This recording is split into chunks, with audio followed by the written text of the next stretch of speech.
Good morning, all. Dr. Janki Panchal, I'm audible? Yes, sir, you are audible. Am I audible? Yeah, you're audible. Good morning, all. Hope you all are well. So today's session is on specific sports injury and their prevention in archery. It will be presented by Dr. Janki Panchal. So I would request Dr. Janki to start the presentation. And I would request all the participants to mute yourself.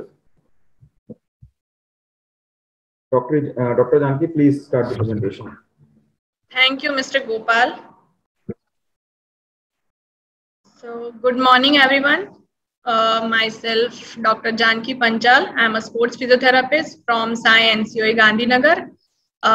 Today's my topic is sport-specific injury and its prevention on archery. So, I request you to please be mute, everyone, and whoever is having questions, we can do the Q&A in the end of this session. Okay so अभी सबसे पहले मैं आप सबको ये बताना चाहूंगी कि आर्चरी एक ऐसी गेम है जो बहुत ही टाइम और एंड्योरेंस तुमको ज्यादा चाहिए, भले खड़े खड़े करना है पर उसमें ज्यादा टाइम चाहिए, फोकस चाहिए। सो मैं आपको अभी एक वीडियो दिखाऊंगी तो you can get an idea.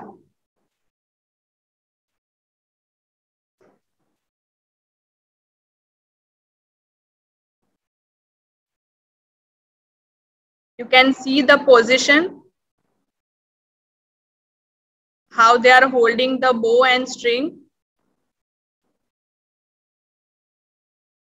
the arm position, the grip position,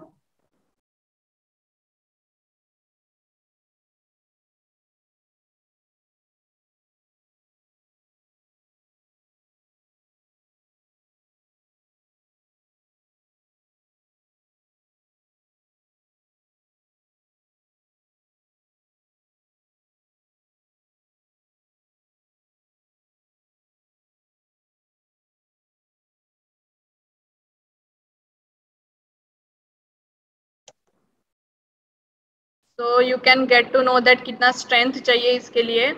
So now, what is archery? It is the competition which involves shooting arrows on a target for accuracy from a set distance. एक distance से हमको एक target set करना होता है और उसके लिए जो जो चीजें चाहिए we can see here, इसको bow string बोलते हैं, जो चीज है इसको चेस्ट गार्ड बोलते हैं, दिस इज क्वीवर। उसके बाद ये सारे जो पार्ट्स है, दिस इज रेक्यूअर बो। उसके बाद stabiliser rod, this is sight, and this is arrow, and this is stabiliser rod, and this is you can see target. So ये सारी चीजें जो हमको चाहिए आर्चरी के लिए। Now one more video I will show, you can get more better। और इसके साथ साथ मैं आपको ये भी बताती जाऊंगी कि कौन सी पोजीशन में, कौन सी होल्डिंग पोस्चर में, पोजीशन में क्या क्या इंजरीज होने के चांसेस है। ठीक है,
I'm sorry.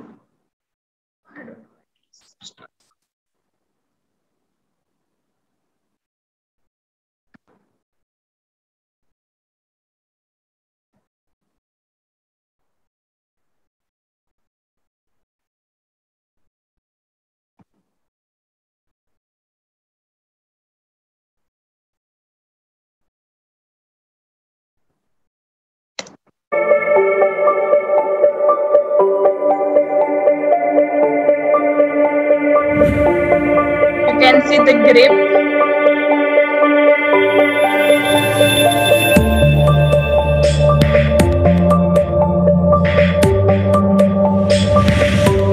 The bow grip.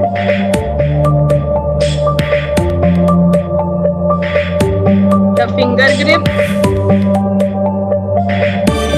This grip is the finger grip. This is the bow grip. You can see the shoulder position, the arm position, the left arm and the right arm.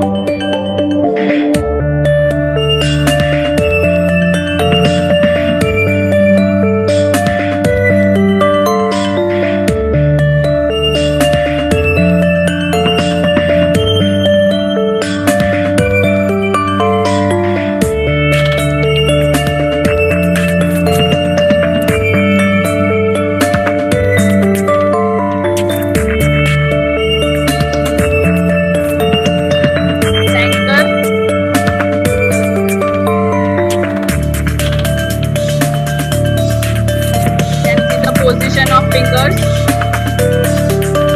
shoulder, elbow,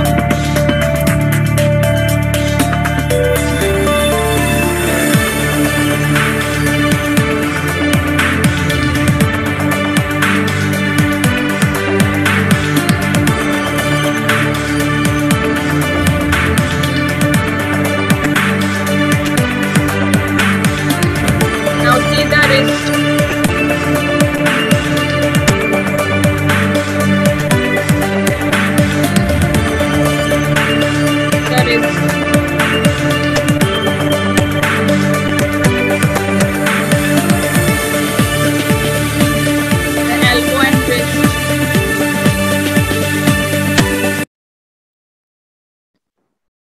So I hope आप सबको पता चल गया होगा कि कौन सी movements होती है, और जैसे जैसे हम बो को छोड़ते हैं तो शोल्डर में कैसा स्ट्रेन आता है, फिंगर्स पे कैसा स्ट्रेन आता है, एल्बो पे कैसा स्ट्रेन आता है, बैक पे कैसा स्ट्रेन आता है। तो ये सब इंजरीज के बारे में हम लोग आगे डिस्कस करेंगे। सो सबसे पहले हम बात करेंगे पोजीशनिंग की। तो this is the position, line के एक पैरेलल खड़े रहना होता है, and the one leg should be inside and one leg should be outside. You can see this cross, and दोनों आर्म जो है स्ट्रेट होने चाहिए, पैरेलल। कोई भी पार्ट लाइन के बाहर या अंदर अनइक्वल नहीं होना चाहिए, और इतना ही स्टांस रहना चाहिए। इससे ज्यादा पैर वाइड नहीं होने चाहिए, इससे ज्यादा पैर नैरो नहीं होने चाहिए। उसके बाद है ग्रिप।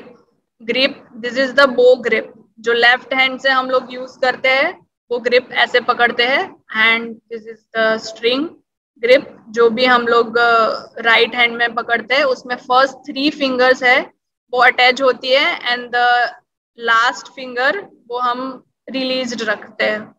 यहाँ पे जैसे दिखाया है, पहली और दूसरी फिंगर के बीच में हम ये फिक्स करते हैं, और फिर लास्ट का जो फिंगर है उसको रिलीज्ड रखते हैं। तो this is the finger grip. Now you can see the 3 point which we can say the anchor points in this video. See the grip. These can also lead to an injury.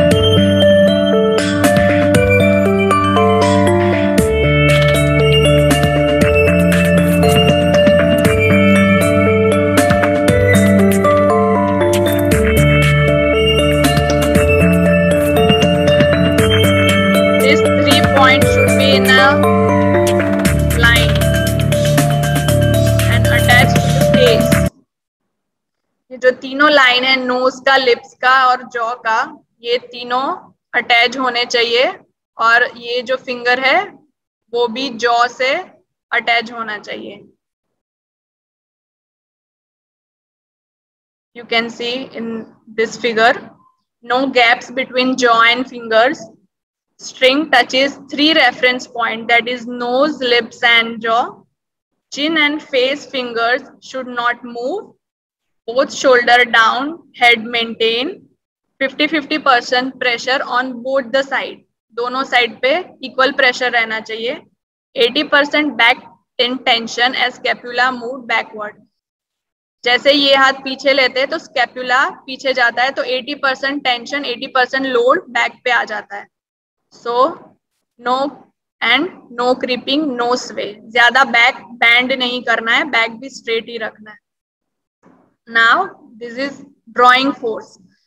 Drawing arm मतलब जो right hand से हम लोग use करते हैं, that is our drawing arm. तो जैसे जैसे हम लोग पीछे खींचते जाते हैं तो वैसे वैसे स्कैपुला और शोल्डर पे लोड बढ़ता जाता है. जैसे जैसे हम लोग पीछे यहाँ तक आएगा तो 60% लोड बढ़ेगा. उसके बाद और पीछे लेके जाएंगे तो 80% लोड बढ़ेगा स्कैपुला पे, और पूरा हम लोग जब खींच लेंगे तब 95% लोड बढ़ेगा स्कैपुला पे. तो ये जो स्कैपुला का पोजीशन है वो हम अगर बहुत ज्यादा बार बार प्रैक्टिस करते हैं, या जो भी प्लेयर्स इंटरनेशनल या नेशनली या पूरी डेली जो भी पूरा दिन प्रैक्टिस करते हैं, तो उनका स्कैपुला डिस्काइनेसिया होने का चांसेस बहुत ज्यादा बढ़ जाता है. तो ये शोल्डर, स्कैपुला और बैक तीनों का इंजरी होने का चांसेस है इसकी वजह से.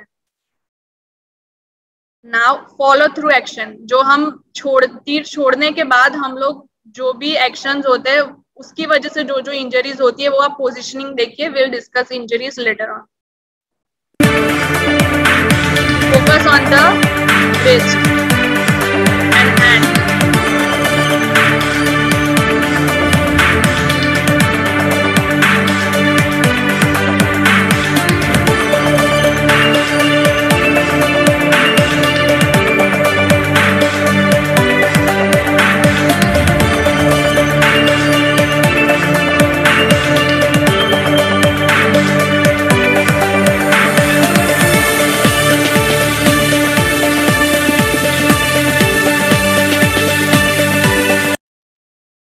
दिस रिस्ट, पूरा रिस्ट बैंड हो जाता है, तो रिस्ट इंजरीज होने का भी चांसेस बहुत बढ़ जाता है. जैसे कि हमने देखा वीडियो में, follow through actions, wrist relax and drop down, triceps firms, elbow moves backward at 45 degrees. Elbow 45 degree पे मूव होता है and slowly exhale out. Now this is the prevalence of injury in archery. These are the percentage. Draw arm shoulder 19.79%. Blisters on fingers. जैसे मैंने grip का fingers का position दिखाया, उसकी वजह से blisters होता है fingers पे. That is 17.1% chances. String touches, that is 15.97. Neck and back pain 15.28. bow arm shoulder, that is the left, जिससे हम लोग बो पकड़ते हैं, बो शोल्डर, उसका इंजरी का चांसेस है 10.7%. देन ड्रॉ आर्म हैंड, जिससे राइट हम लोग हैंड पकड़ते हैं, that is right hand, that is 5.56%. Draw arm wrist, that is 4.51%. Draw arm elbow is 4.51. and Achilles tendon, क्योंकि पूरा टाइम खड़े रहना पड़ता है तो इस टेंडन पे भी बहुत ज्यादा लोड आता है, तो भी इंजरी होने का चांसेस होता है, that is 4.17%. and bow arm elbow, that is 3.13%. इतना इंजरीज ज्यादातर होता है आर्चरी में. Now, what are the risk factors? तो इंजरी होने के जो जो रिस्क फैक्टर है हम लोग बात करेंगे इंट्रिंसिक रिस्क फैक्टर्स पे. सबसे पहला है मस्कुलर इम्बैलेंस. तो अगर पोजीशन हमारा गलत हो जाता है तो मसल इम्बैलेंस भी हो जाता है, तो इंजरी होने का चांसेस होता है.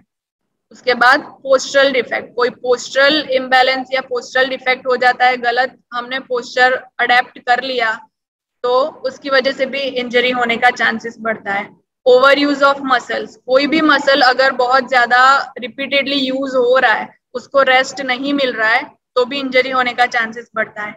एज फैक्टर, जैसे जैसे एज बढ़ती जाती है वैसे वैसे अगर मसल स्ट्रेंथनिंग अच्छे से नहीं करते हैं तो भी इंजरी होने का चांसेस बढ़ जाता है।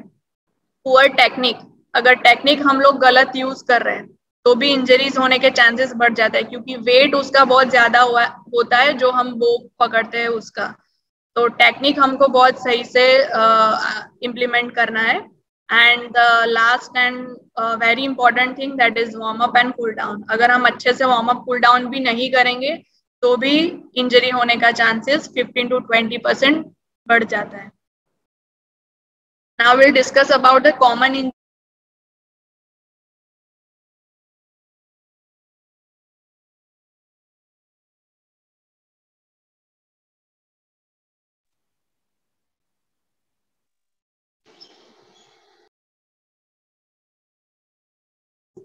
उसके बाद blisters and bruises on fingers, then upper middle or lower back pain, then lower limb joint or muscular pain, and last one is cramps. ये कॉमन इंजरीज है, उसके बारे में हम लोग अभी डिटेल में डिस्कस करेंगे।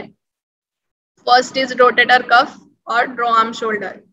सो रोटेटर कफ के जो मसल्स है that are supraspinatus, infraspinatus, teres minor and subscapularis. ये चार जो है that is rotator cuff muscles. अभी ये डिवाइड करते हैं इंजरी पार्ट को, लोड को शिफ्ट करते हैं।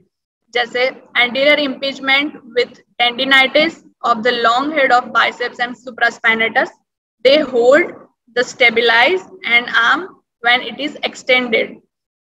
जो हम वो पकड़ते हैं लेफ्ट हैंड से, उसको स्टेबिलाइज करता है ये दो मसल्स शोल्डर को। उसके बाद the infraspinatus and teres minor are external rotator। जो हम ये हाथ से खींचते हैं, जैसे ये पोजीशन है, ये हाथ से हम खींचते हैं तो सुप्रास्पाइनेटस और टीरिस माइनर मसल वर्क करते हैं एक्सटर्नली रोटेशन में। ये है बैक के मसल्स, पीछे आते supraspinatus and teres minor muscle. And the supraspinatus along with the middle head of deltoid lift the arm out to the side of the body. It pulls the head of humerus or ball of the arm into the shoulder socket. जैसे ही हम लोग पीछे खींचते हैं वैसे humerus को भी पुल करता है। तो ये जो बॉल एंड सॉकेट जॉइंट है, जो हेड ऑफ ह्यूमरस है वो जगह पे रहता है, या फिर जो भी हम जितना पीछे खींचेंगे उतना ही ये भी स्ट्रेच होता जाएगा हमारा शोल्डर। तो वैसे हमारा जो बॉल है शोल्डर के अंदर जो जॉइंट है वो भी पीछे पुल होता जाएगा। तो this can lead to injuries. जितना ज्यादा पोजीशन रॉन्ग होगा या फिर मसल पे स्ट्रेन आएगा उतना ज्यादा इंजरी होने का चांसेस बढ़ेगा। Symptoms of rotator cuff injuries. तो जिसको भी रोटेटर कफ इंजरीज होती है, ये बहुत कॉमन सिम्टम्स है। दैट इज डल एक विद इन द शोल्डर और इन्फ्लामेशन। बहुत डल एकिंग, ऐसे पिंच करता है, ऐसा पेन होता है और इन्फ्लामेशन आ जाता है। Then restricted range of motion. Range of motion restrict हो जाता है, सर्टेन रेंज के बाद हमारा हाथ ऊपर नहीं जाता है, पेन करने लगता है। Shoulder weakness, feeling of heaviness in the arm. पूरा शोल्डर वीकनेस की वजह से हैवीनेस हो जाता है हमारे आर्म के ऊपर। उसके बाद जो साइड पे हम लोग सोते हैं, अगर इंजर्ड साइड पे सोते हैं तो स्लीप डिस्टर्बेंस हो जाता है उसकी वजह से, क्योंकि पेन होता है। And inability to lift the arm to reach up और रीच बिहाइंड द बैक।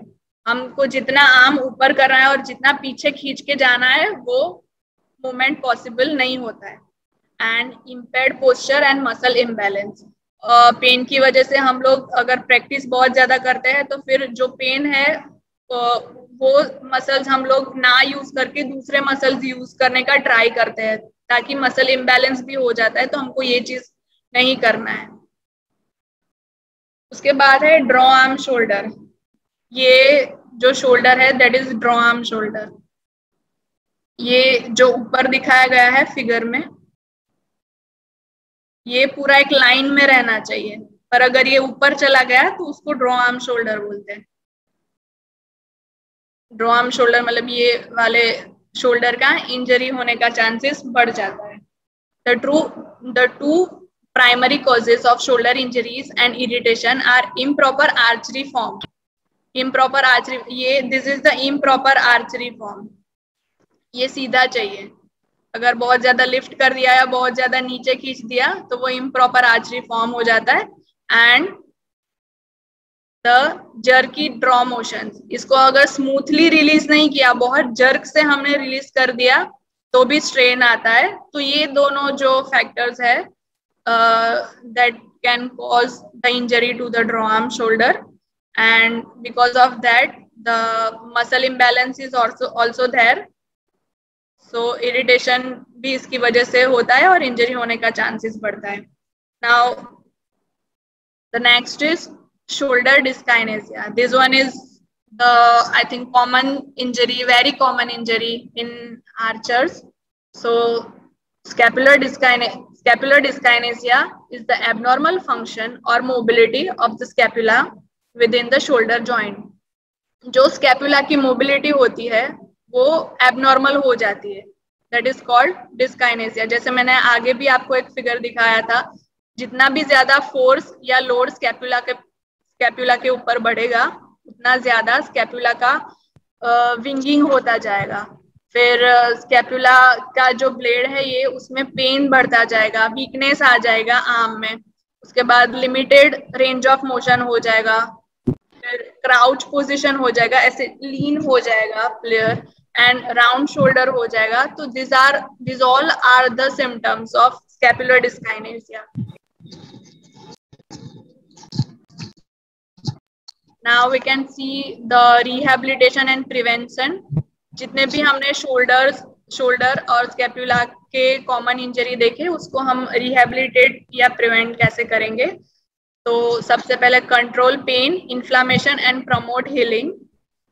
सबसे पहले हमको पेन कंट्रोल करना है। वो आपके जो भी फिजियोज है वो अपने अपने सब फिजियोज का पेन कंट्रोल करने का तरीका अलग है, पर सब जो भी यूज करते हैं दैट इज स्टार्टिंग में पुलिस प्रोटोकॉल यूज करते हैं, तो we can go for that protocol. उसके बाद we can use the shoulder sling. उसके बाद इम्पोर्टेंट है पेशेंट एजुकेशन। पेशेंट को अच्छे से एजुकेट करना है कि कैसा पोजीशन रखना है, किस जगह कितना लोड देना है, अवॉइड प्रोवोकिंग एक्टिविटीज। उसके बाद maintain integrity and mobility of soft tissue, passive, active और self assisted range of motion in pain free range, multiple angle muscle setting and stabilisation, exercise at low intensity tolerated. जितने भी range of motion, pain free range of motion में movement कर सकते हैं उतना करने का। ज्यादा अगर हम करने जाएंगे पेन में तो that can lead more pain and more injuries. So जितने भी शोल्डर के मसल है वो सब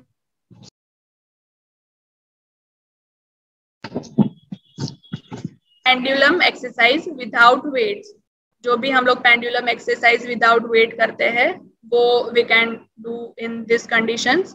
then develop support in related region. जो भी इंजर्ड पार्ट है, इंजर्ड पार्ट को छोड़ के उसके सराउंडिंग पार्ट को हम लोग स्ट्रेंथ कर सकते हैं। उसको हम लोग एक्टिव रेस्ट भी बोल सकते हैं कि जो इंजर्ड पार्ट है उसको हम लोग छोड़ देते हैं फॉर द रेस्ट, एंड उसके सराउंडिंग जो भी मसल्स है जैसे एल्बो है, रिस्ट है, बैक है, वो सबका हम लोग स्ट्रेंथनिंग कर सकते हैं। देन postural awareness and correction, this is the most important. हमको ये गेम के लिए पोस्चरल अवेयरनेस बहुत ज्यादा इम्पोर्टेंट है, क्योंकि पूरा दिन एक ही साइड से हम लोग ये पोजीशन कर करके हमारा बैक का भी एक साइड कॉन्ट्रैक्शन बहुत ज्यादा बढ़ जाता है। तो हमको जब रेस्ट टाइम होता है तो we can move on the this side to balance our back and shoulder in practice. and for the balancing of the muscles we can do the taping. Now next is neck pain and stiffness. So neck pain किस चीज की वजह से होता है? That is rotation of the neck is maintained during the drawing, anchoring, releasing and follow through phases. Drawing मतलब ये जो हम खींचते हो, एंकरिंग मतलब जो लाइन में हम लोग पूरा 3 पॉइंट को एक लाइन में लेके जो एंकर बनाते हैं दैट, फिर रिलीजिंग जब छोड़ते हैं तब, एंड फॉलो थ्रू मतलब जब छोड़ने के बाद हमारा रिस्ट जो फॉलो थ्रू फेज में आ जाता है।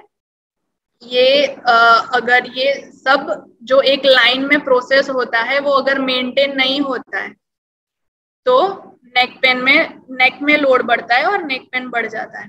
And some archers try to bring the head to the string rather than string to head. अभी सपोज ये पोजीशन है तो कोई आर्चर्स क्या करते हैं, अपना हेड आगे लेके जाते इंस्टेड ऑफ स्ट्रिंग को अपने पास रखना। अगर ये पोजीशन हो गया तो भी नेक पे लोड बढ़ने का चांसेस ज्यादा हो जाता है। एंड दिस में cause asymmetrical loading of the neck muscles. तो इसकी वजह से नेक के जो सारे मसल्स है वो अनइवन लोड करते हैं और फिर it can cause the injury in neck. Excessive leaning back away from the target and rotation may be components of poor stance that lead to asymmetrical loads placed on the back muscle, especially the paravertebral muscle. जब भी हम stance position में होते, जो हम खड़े रहने का जो भी हमारा पोजीशन है, जैसा मैंने स्टार्टिंग में दिखाया कि पैरेलल होना चाहिए और स्टांस जितना होना चाहिए उससे ज्यादा बड़ा भी नहीं होना चाहिए, ज्यादा कम भी नहीं होना चाहिए। अभी उसी स्टांस के पोजीशन में अगर हमने बहुत ज्यादा बैक लीन कर दिया ना तो भी सारा लोड हमारा नेक पे और अपर बैक पे आने का चांसेस है। So position should be correct. So ये सारे कॉजेज है, faulty posture, muscle tightness, muscle weakness और imbalance, over use of muscle और ट्रिगर पॉइंट। ट्रिगर पॉइंट मतलब जो भी एक पॉइंट होता है जहां पे नॉट्स बन जाता है, that is trigger point. And the prevention and management is postural awareness, जैसे मैंने आगे भी बोला। उसके बाद पुलिस प्रोटोकॉल, जो हम हीट और कोल्ड थेरापी देते हैं। उसके बाद police protocol is the protection, optimum loading, then icing, compression and elevation. और ट्रिगर पॉइंट को हम रिलीज करते हैं। There are various techniques to release the trigger point, as such dry needling, we can do taping, then we can do the stretching and strengthening. जो भी contracted part है उसका हम लोग स्ट्रेचिंग करेंगे और जो भी रिलैक्स्ड पार्ट है उसका स्ट्रेंथनिंग करेंगे। एंड अवॉइड कंडीशनिंग, जब भी अगर ऐसा पेन होता है तो वो पार्ट का कंडीशनिंग हमको अवॉइड करना चाहिए। Now next injury is archers elbow. Archers elbow is one kind of tendinitis, मतलब जो एल्बो पे इन्फ्लामेशन बहुत ज्यादा ओवर यूजिंग की वजह से हो जाता है, उसको हम लोग आर्चर्स एल्बो बोलते हैं। The injury happens due to intense strain on the elbow, which is typically a result of overbowing. Overbowing की वजह से भी हो सकता है। अगर वो जो हम पकड़ते हैं उसका वेट बहुत ज्यादा है और अगर हम कंटिन्यूअस बहुत ज्यादा प्रैक्टिस कर रहे हैं, ये हाथ से और ये हाथ से भी हम लोग बहुत ज्यादा उसका प्रैक्टिस कर रहे हैं, तो एल्बो पे लोड बहुत ज्यादा बढ़ सकता है। And overbowing will happen when the weight of the bow draw is too strong for an individual to properly handle. अगर इंडिविजुअल है उसके लिए उसका वेट का अगर बो नहीं है, उससे बहुत ज्यादा हैवी पड़ रहा है, तो फिर वो भी इंजरी का एक कॉज हो सकता है। It is common for archers to feel pain on the outside of the elbow, that is outside of the elbow, this area outside of the elbow. After archery shooting, an archer must properly distribute the bow weight into their back and keep the right alignment to not offload or lose balance. तो पूरा जो load है वो balance करना पड़ता है elbow, wrist पे, elbow पे और बैक पे, ताकि एक जगह पे लोड ना बने और बैलेंस बना रहे उसकी वजह से।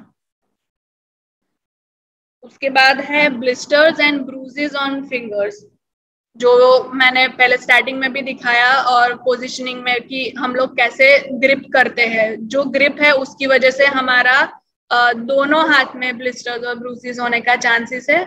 उसके बाद जो भी मैंने पोजीशन दिखाया कि 3 पॉइंट में कनेक्ट करना पड़ता है, तो वो भी अगर बहुत ज्यादा हम लोग होल्ड करते हैं तो वो स्ट्रिंग बहुत ज्यादा बार बार यहाँ लगता है, उसकी वजह से भी ब्लिस्टर्स हो जाते हैं। Then the archer need to have proper draw technique and use less finger tension to avoid contracting blisters on the skin. बहुत ज्यादा भी अगर होल्ड करके रखते हैं तो भी वो फिंगर्स पे कट्स आने के चांसेस है, और that is why we have to do the proper technique for the particular time.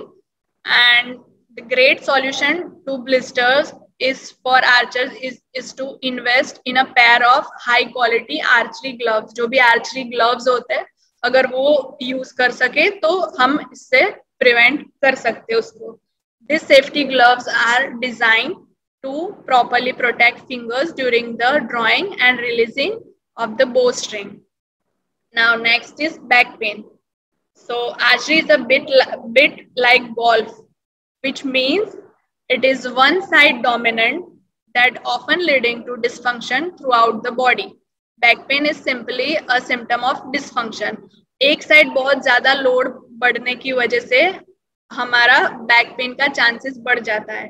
उसके बाद दूसरे जो अदर कॉजेज है बैक पेन के, दैट इज स्टांस. अगर प्रॉपर स्टांस हमने नहीं लिया, प्रॉपर पोजीशन नहीं लिया, तो भी बैक पे लोड आने का चांसेस बढ़ जाता है. उसके बाद जब हम लोग खींचते हैं ड्रॉ आर्म, शोल्डर हमारा बहुत पीछे चला जाता है, तो एक साइड जो हमारा बैक है वो कॉन्ट्रैक्ट पोजीशन में जाता है और दूसरे साइड का रिलैक्स पोजीशन में जाता है. तो उसकी वजह से अगर बहुत ज्यादा हम प्रैक्टिस करते हैं तो एक साइड का बैक कॉन्ट्रैक्ट कर करके फिर इंजरी प्रोन हो जाता है हमारा बैक. सो हमको दोनों साइड बैक पे इक्वल प्रेशर मेंटेन करना है, so we can avoid the back pen.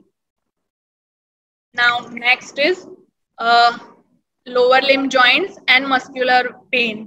As such archery में लोअर लिम्ब इंजरीज बहुत कम होती है क्योंकि खड़े खड़े ही करना होता है. सो लोअर लिम्ब इंजरीज जो भी होती है that is because of joint pain is not always related to an underlying condition. It may be caused by joint, bone or soft tissue injuries such as fracture or damage to the surrounding muscles, tendons or ligaments.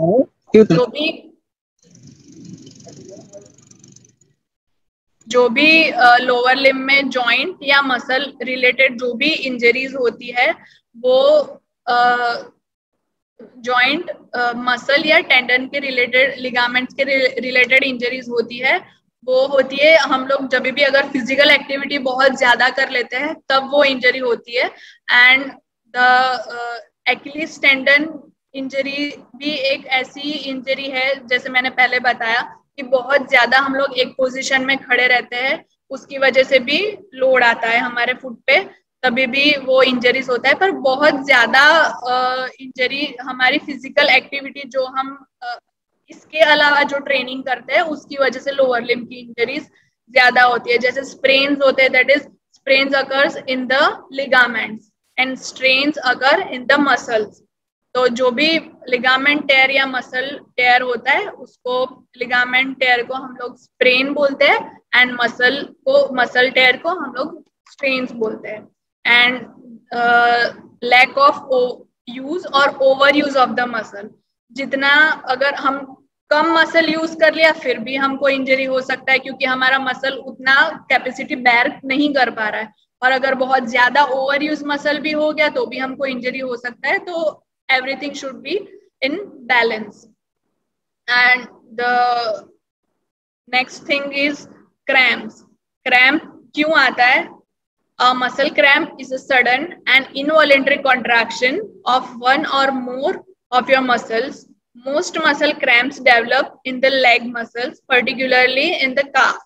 Beside the sudden sharp pain, you might also feel or see a hard lump of muscle tissue beneath your skin. Cramps generally lower limb में ही आता है, पर यहाँ पे हमारा upper limb भी बहुत ज्यादा इन्वॉल्व्ड रहता है, तो we can get cramps in the hands also and we can see the lumps, जो भी अंदर की साइड पे, मसल की अंदर की साइड पे अगर बहुत ज्यादा क्रैम्प्स बार बार किसी को आ रहे तो लम्प्स होने के चांसेस भी बढ़ जाते हैं मसल्स में. Common causes of cramps, over use of a muscle, बहुत ज्यादा अगर मसल यूज कर लेते हैं तो भी क्रैम्प आने का चांसेस बढ़ जाता है. जैसे अगर हम लोग रनिंग कर रहे हैं, बहुत ज्यादा रनिंग कर लिया तो मसल फटीग हो जाता है और फिर क्रैम्प आने का चांसेस भी बढ़ जाता है. Dehydration is one of the most important cause, क्योंकि अगर बॉडी हाइड्रेटेड नहीं रहेगा तो क्रैम्प आने का चांसेस 100% बढ़ जाता है. देन मसल स्ट्रेन और simply holding a position for a prolong period can cause a muscle cramp. अगर एक पोजीशन को बहुत ज्यादा लंबे टाइम तक अगर हम होल्ड करके रखते हैं तो भी मसल बहुत ज्यादा यूज हो जाता है, उसकी वजह से भी क्रैम्प आने का चांसेस बढ़ जाता है. Although most muscle cramps are harmless, some may be related to an underlying medical condition such as inadequate blood supply. अगर आर्टरीज में से ब्लड सप्लाई नहीं जा रहा है, हमारे बॉडी में छोटी छोटी आर्टरीज होती है जहां से ब्लड सप्लाई करता है, अगर वो बंद हो जाता है, प्रॉपरली ब्लड सप्लाई नहीं कर पाता है, तो that this is one of the cause. Then nerve compression, अगर कोई चीज की वजह से या इंजरी की वजह से नर्व बहुत ज्यादा बार बार कंप्रेस हो रही है तो भी क्रैम्प आने का चांसेस बढ़ सकता है, या फिर वो पार्ट पूरा नंब हो जाता है. And the most important is mineral depletion. Mineral depletion में हम लोग पोटेशियम, कैल्शियम एंड मैग्नीशियम का जो बॉडी में रेशियो होता है, अगर वो ज्यादा कम हो जाता है तो भी क्रैम्प आने का चांसेस बढ़ जाता है. This are the medical condition, medical causes for cramps. So हम लोग ने अभी तक जितने भी इंजरीज देखे क्रैम्प्स तक, that all are common injuries, and उसका हम लोग रिहेबिलिटेशन, जैसे मैंने बताया, हम लोग इंजरी वाइज उसका रिहेबिलिटेशन हम लोग फॉर्म कर सकते हैं. एंड द प्रिवेंशन हम लोग आर्चरी के लिए जो कर सकते हैं, दैट इज, आर्चरी के लिए ही नहीं, मैं तो बोलूंगी सारे गेम के लिए प्रिवेंशन अगर करना है तो warm up and cool down is the one of the best prevention. क्योंकि अभी के टाइम पे सब प्लेयर्स और कोचेस भी शायद वार्म अप कूल डाउन पे इतना ज्यादा फोकस नहीं करते हैं. सब लोग बोलते हैं हाँ चलो 10-15 मिनट का वार्म अप कर लिया, उसके बाद हम लोग गेम खेलने के लिए चले जाते हैं, पर ऐसा नहीं. जितना आप अच्छा वार्म अप करोगे उतना इंजरी कम होगा, क्योंकि वार्म अप कूल डाउन का सबसे इम्पोर्टेंट मतलब जो रेशियो है injury prone, that is 15 to 20%. सबसे ज्यादा जो भी इंजरीज अभी हम लोग देख पाते हैं, क्योंकि टाइटनेस बहुत ज्यादा बढ़ जाता है अगर आप वार्म अप नहीं करते हो तो, और आफ्टर गेम कूल डाउन भी नहीं करते हो तो भी मसल फिर टेंशन में ही रहता है, और फिर नेक्स्ट डे जब वापस प्रैक्टिस करते हैं तो ये चीज अगर रिपीट बहुत ज्यादा होती है तो भी इंजरी होने का चांसेस बढ़ सकता है. वार्म अप में हम लोग जैसे फोकस करते हैं रैम प्रोटोकॉल में. RAM protocol is R stands for raise the temperature, raise the body temperature, heart rate and the blood flow. Then A is activate key muscles which we are training. हम लोग जो भी muscles को train करना है उसको सबसे पहले एक्टिवेट करना पड़ेगा, ऐसे ही हम ट्रेनिंग नहीं कर सकते. उसके बाद M मतलब मोबिलिटी करने का, जो भी हमारा फोकस्ड मसल या जो भी हमारा की मसल्स है, वो सारे मसल्स का मोबिलिटी बहुत ज्यादा इम्पोर्टेंट. जितना अच्छा प्लेयर का मोबिलिटी होगा उतना वो गेम का रिजल्ट अच्छा दे पाएगा. And the P stands for potentiate the blood flow, the heart rate, the blood flow, joint viscosity, respiratory rate. So ये सबको हमको जो भी लेवल प्लेयर का चाहिए, वो जो भी लेवल है प्लेयर का वहां तक रीच करना है for the warm up. And cool down के लिए अच्छे से होल्ड करा के 15 सेकेंड, मैक्सिमम 30 सेकेंड एक स्ट्रेचिंग होल्ड करना चाहिए in the cool down. Then the hydration. For any game, hydration is very important. क्योंकि अभी तो चलो मानसून की सीजन है, मानसून की सीजन में अगर बच्चे बहुत ज्यादा पानी नहीं पीते हैं, पानी या जूसेस कुछ भी होते हैं, तो फिर वो कॉज करता है इंजरी, कॉज करता है क्रैम्प्स आ जाता है, फिर अगर मसल ओवर यूज हो जाता है तो उसको हाइड्रेशन की बहुत ज्यादा जरूरत होती है. तो hydration is also an important factor. Then prehabilitation हम फिजियोज इसलिए करते हैं क्योंकि इंजरीज से बचा सके. This is one of the very important prevention for any game. Prehabilitation में हम लोग मस्कुलोस्केलेटल स्क्रीनिंग करते हैं. स्क्रीनिंग के बाद उसके फाइंडिंग्स निकालते हैं. जो भी सपोज आर्चरी प्लेयर है, उसका पूरा हेड से लेके टो तक पूरा स्क्रीनिंग होगा. स्क्रीनिंग के बाद उसका जो भी फॉल्टी पोस्चर होगा या उसमें जो भी डिफेक्ट होगा उसके ऊपर हम लोग काम करेंगे, फाइंडिंग्स निकालेंगे. फाइंडिंग्स निकालने के बाद उसका प्रोटोकॉल सेट करेंगे. प्रोटोकॉल ऐसे सेट करेंगे कि उसको फिर आगे इंजरी ना हो. अगर किसी का राउंडेड शोल्डर है तो हम लोग उस पे काम करेंगे. अगर किसी का बैक में प्रॉब्लम है तो हम लोग उस पे काम करेंगे. किसी का एक शोल्डर अप है, किसी का एक एलिवेटेड है, एक डिप्रेस्ड है, तो फिर उस पे काम करेंगे. ऐसे पूरा स्क्रीनिंग करने के बाद जो भी उसका फॉल्ट डिफॉर्मिटी निकलता है हम लोग उस पे काम करते हैं ताकि आगे हम लोग इंजरी प्रिवेंट कर सके. उसके बाद प्रॉपर टेक्निक एंड इक्विपमेंट. जैसे मैंने आगे बताया, टेक्निक पूरा अच्छे से इक्वली बैलेंस्ड होना चाहिए और इक्विपमेंट भी जैसे आर्चरी है तो अपने वेट के हिसाब से ही जो भी इक्विपमेंट है वो यूज करने चाहिए. अगर ज्यादा हैवी लोड हो जाता है तो भी इंजरी बढ़ सकता है, तो ये अवॉइड करना चाहिए. And the next is physical conditioning. जब भी हम लोग एक्सरसाइज या स्ट्रेंथ कंडीशनिंग जब भी करते हैं तो आपके स्ट्रेंथ एंड कंडीशनिंग एक्सपर्ट के साथ मिलके आप लोग ऐसे ही प्रोग्राम डिजाइन कीजिए जो भी गेम के अकॉर्डिंग स्पेसिफिक हो, ताकि हम लोग आगे इंजरी प्रिवेंट कर सके. एंड जो भी कोचेस है वो भी डिस्कस करने के बाद हम लोग बता सकते हैं कि हाँ आज उनका ट्रेनिंग ये है, आज उनका ट्रेनिंग है, तो उसके हिसाब से हम लोग भी physios and strength and conditioning expert भी वैसे उनको कोचेस के स्केड्यूल के अनुसार उसको ट्रेनिंग दे सकते हैं. And the last is facilities and management. जो भी एथलीट होता है उसका हॉस्टल में रहता है या घर पे रहता है, उसका जो भी फैसिलिटीज है, उसको जो खाना मिल रहा है, प्रॉपर डाइट मिल रहा है कि नहीं, उसका जो सराउंडिंग एनवायरनमेंट है वो ठीक है कि नहीं.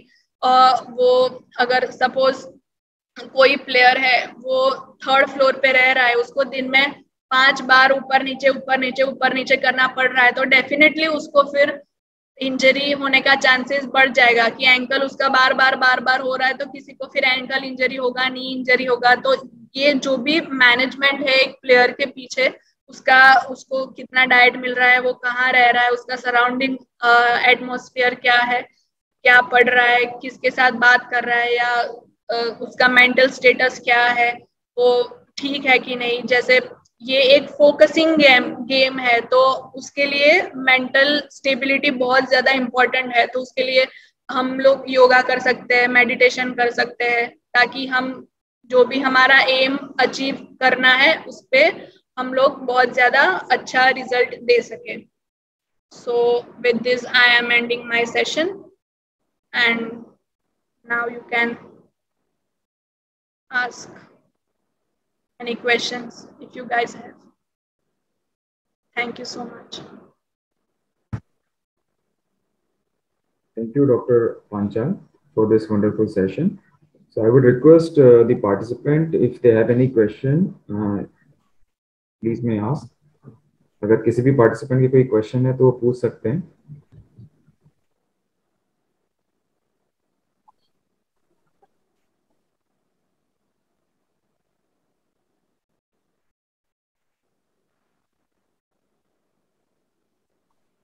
अगर किसी की क्वेश्चन है तो वो अपने आप को अनम्यूट करके क्वेश्चन पूछ सकते हैं.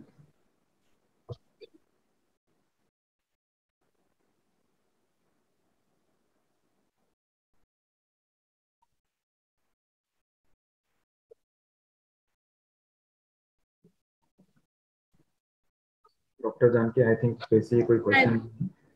Yeah. Shall we close this session? Yeah, we can close. Thank you, Dr. Janki. Thank you so much for this wonderful session. Thank you for all participants for attending this session. We will meet tomorrow. Tomorrow the session will be on specific sports injury and their prevention in shooting. It will be presented by Dr.